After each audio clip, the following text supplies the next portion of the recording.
Hello, Stu. Welcome back to Campaign Chronicles, the show that now, of course, only has a week to go, because next Monday we will be telling you the name of France's new president. For now, well, it's all still to play for, and that was brought home to candidates François Hollande and Nicolas Sarkozy this weekend, when some of the skeletons in their closets made unexpected appearances. For more on this, I'm joined on set here by Elena Casas. Elena, we thought he was long gone, really, didn't we, from the presidential campaign? But he's back on the front pages. It's Dominique Strauss-Kahn. It's Dominique Strauss-Kahn, and here he is on the front page of Le Figaro. Now, he made an unexpected appearance back into the presidential campaign on Saturday, really, when The Guardian put him on the front page. Now, he'd done an interview with the American journalist Edward J. Epstein, which they splashed on their front page, in which he apparently alleged that people close to Nicolas Sarkozy, or the president himself, set him up, essentially, that they got Nafissatou Diallo, the woman who, of course, accused him of sexual assault in a New York hotel room nearly exactly a year ago, to go to the police, that Strauss-Kahn thought that his 7 different mobile phones were being tapped by French intelligence services, which he thought Sarkozy was using in an inappropriate way, of course, to spy on him.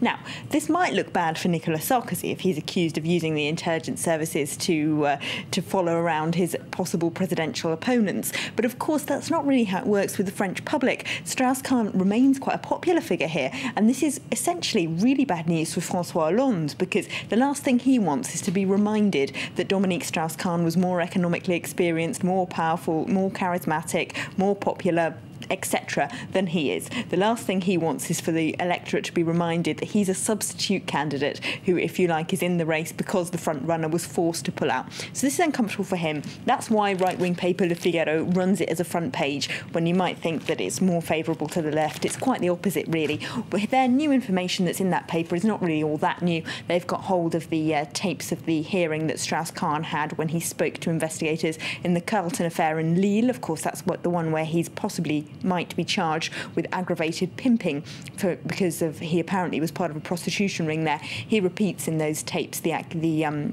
defence, rather, that he didn't know those women were prostitutes.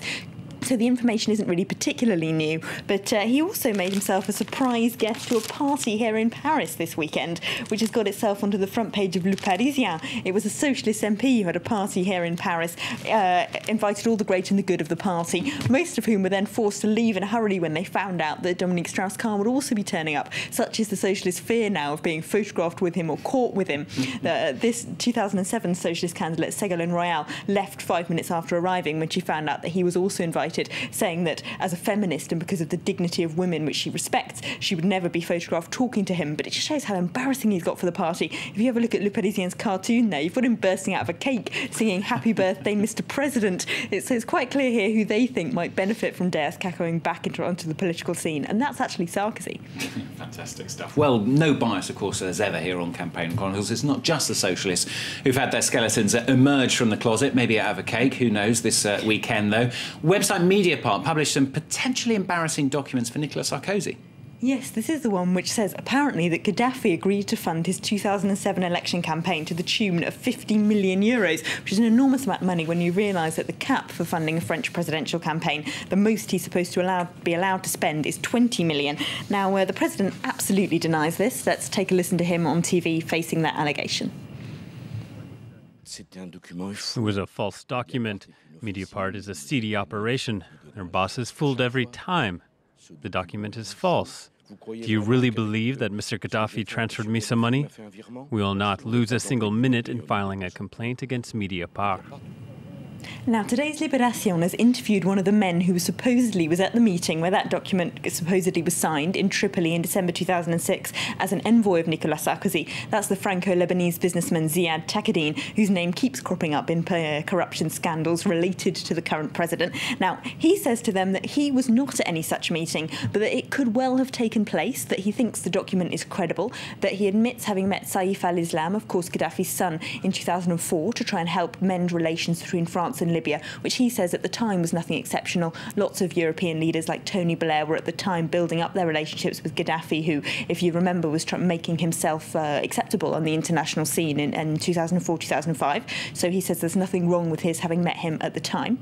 And while he wasn't at that meeting or any meeting that discussed financing Sarkozy's presidential campaign, he doesn't think it's impossible that the former Interior Minister Brice Hortefeux, who according to that document did meet with Libyan envoys and talked about money, he doesn't think it's impossible that that meeting took place. He says that it's credible, even, rather embarrassingly, for Sarkozy. And, of course, that's led Socialist candidate François Hollande now to say this morning he thinks the justice system should be investigating the case. This is an investigative news website, and they search whatever leads they can find.